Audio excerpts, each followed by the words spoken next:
Alright, fuckers, here's your week 4 update. High scorer of the week was Matt with 213.7 points. Low scorer was Team Furry Murray with 128.2 points, coming off of his 3-week high of putting up damn near 200 points every week.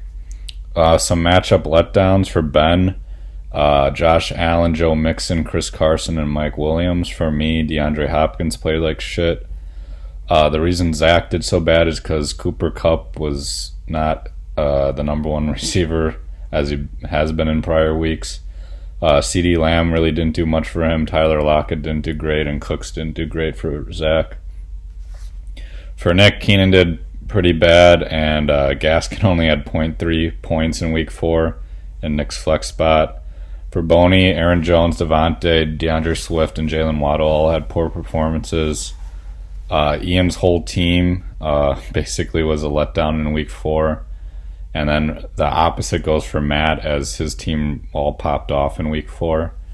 And then lastly, Adam's letdowns were Brady against the Patriots, Dalvin Cook playing injured, Thielen, Juju, Kelsey, and Cortland Sutton all didn't play very well. Some bright spots for teams. Ben had Saquon, who had that game-winning touchdown against the Saints. I had Mahomes, Montgomery, who did great until he got injured. Jared Cook did really good against the Raiders, and then Corey Davis did good. Zach's one bright spot on his team was Najee Harris, who had a great game. Nick had Austin Eckler, who popped off also against the Raiders, and DJ Moore, who's a top 5 receiver right now. Boney had Dak and Debo, and Debo leads the league in receiving yards right now. Ian's 2 bright spots on his team for week 4 were Tyler Boyd and James Robinson, who both put up around 20 points. Matt had Derrick Henry, Tyreek Hill, Terry McLaurin, and Devonta Smith all had amazing games for him week 4. And then Adam had Zeke, who after his poor week 1 performance, he's bounced back and has proven that he's still a top 5 running back. Deontay Johnson also did good for Adam, and then Chase Edmonds. And then as for points left on the bench, Ben had 37.7 points left from Jalen Hurts. For me, I had nothing really major left on the bench for week 4. Zach had Kenneth Gainwell, who had 21 points, and McKissick, who had 17. Nick had nothing major on the bench. Boney had Darnell Mooney, who had 20 points, and Dalton Schultz, who had 18. Ian benched Hilaire week 4, who had 22, and then Cordero Patterson had almost 36 points because he caught 3 touchdowns. Matt had Kenny Galladay, who had 20, and Connor, who had 20, and then Adam had Rodgers, who had 30 points, and Hollywood Brown, who had 20 points on his bench. Looking ahead to week 5, Chiefs versus Bills Sunday night, rematch of the AFC Championship game from last year. That'll be a great game, hopefully. We had the Rams versus the Seahawks we all saw on Thursday, which was a good game, and Russell Wilson ended up getting hurt. He might be out for a month.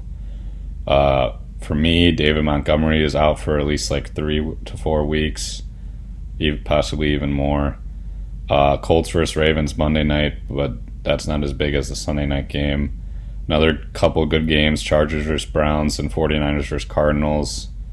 And then some big storylines going into week 5. Ian is 0-4, so we'll see if he can get his first win.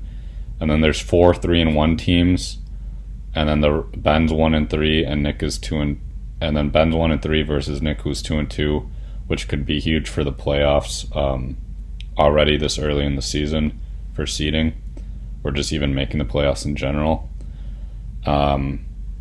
So lastly, the lowest score to win week 4 was Nick, who had 156 points, and the highest score to lose was Tannehill better, which is Ben with 139 points. And then week 5, the big rivalry matchup, me versus Matt. We all know the trade rape that Matt did on me a couple of years ago, and I'll look to get my vengeance this week against him and hopefully make up for that stupid fucking trade I made a couple years ago. And I'll post the matchups and everything. I mean, I know this video is coming out late or whatever, but I'll still post them just so you guys can see. Alright.